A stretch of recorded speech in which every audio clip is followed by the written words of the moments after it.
Here is an objective analysis on what had culminated. The populist wing erupted that day.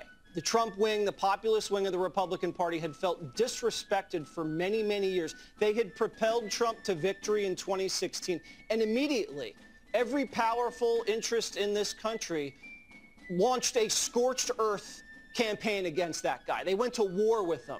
Illegal leaking of his tax returns, racial hoaxes, rape hoaxes, illegal targeting, spying, fabricating evidence, planning evidence, vicious stuff. They tried everything. Then COVID hit, and they sued to change the election laws and then blasted out millions of ballots like no one's ever seen. Then all of a sudden Zuckerberg drops $500 million with a B to pay for these private election activists to layer on top of the state election officials, unprecedented. Then big tech spikes the laptop from hell, the Republicans' October surprise. And then it takes nearly a week to count the votes after the election. So Republicans genuinely felt cheated. They felt robbed. They couldn't prove it in court, but they felt after 4 years of those shenanigans that something was off. It was a culmination of a lot of just nasty skullduggery. Here are the facts, though, Dana. Reuters reports FBI has found no evidence that the January 6th attack was the result of an organized plot to overturn the presidential election. No evidence that Trump or his team were involved in organizing the violence. No seditious conspiracy, no grand scheme. And the vast majority of the people charged were charged with trespassing, which, by the way, isn't even a crime in Manhattan anymore. The New York Times reported there was an FBI informant, at least one, inside the mob. And mysteriously, we still don't have an answer as to why the Capitol was left so unprotected that day. The feds are fighting us in court, withholding the video evidence of that day. Now, Professor Waters, history major, would like to share a few things with you guys, because the Democrats are acting like, oh, they've never had a soft spot for political violence. In 1954, Puerto Rican nationals, they shot up the House chamber. They injured 5 members of Congress. Jimmy Carter commuted their sentence. In 1983, American communists bombed the Senate. They were targeting Republicans, blew up the Senate wing on the second floor. Who commuted their sentence? Oh, wait, that was President Bill Clinton. William Ayers, Weather Underground, bombed the Pentagon, his team. Barack Obama, best buds. And if I mean, it hasn't been that long, but I think we all remember that it was the Harris-Biden ticket that bailed out the rioters who set the whole country on fire, causing 30 deaths. So just want to make sure everybody knows that little history before they start pointing fingers. What America needs right now is a triple vaccine dose of fair and balance, because we're being force-fed brainwash from a media in an orgy of self-congratulation, in a deliberate and coordinated scam to basically target their political enemies, as Jesse pointed out. And as usual, the Democrats are working in tandem with the media, the same way they did with the Hunter Biden laptop cover-up, the same way they did it with Russian collusion, the same way they did it with the shadow campaign that Time Magazine boasted about that saved the 2020 election. They bragged about that.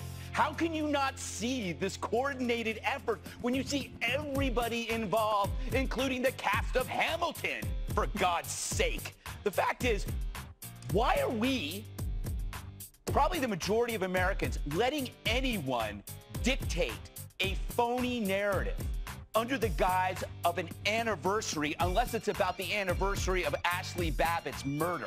Because that's more valuable than anything we listen to today. And it's easy to commemorate one day, right? One day. Good luck commemorating the riots after George Floyd, or the riots after Jacob Blake, or the riots after Trump was elected in 2016. You'd have to commemorate every single day. You would run out of damn candles if you commemorated that stuff. But this is easy. This is easy. It's one day. They're trying to turn it into Pearl Harbor. They're trying to turn it into 9/11. But you can't commemorate their crimes, because then you'll realize how little the media and the Democrats cared about your actual suffering during those riots. So they do this to place a target on the backs of their political enemies, the rubes.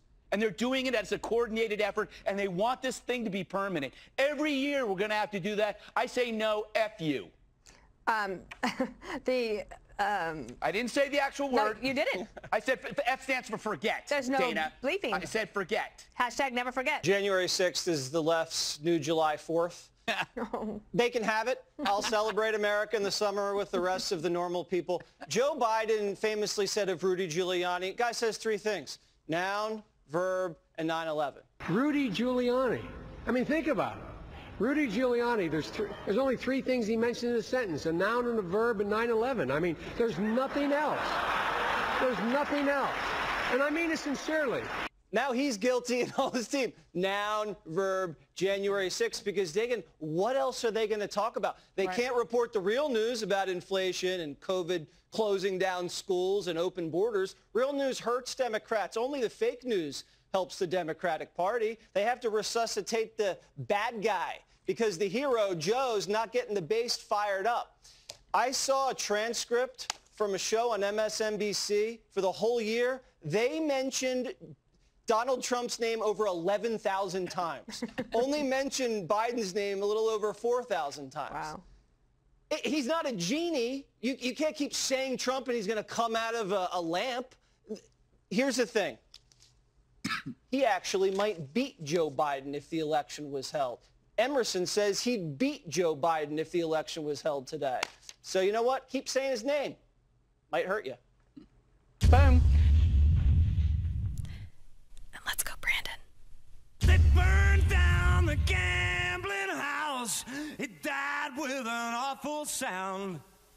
A funky clod was running in and out, pulling kids out the ground. Smoke on the water, a fire in the sky. Smoke on the water, smoke on the water, a fire in the sky. I am your voice.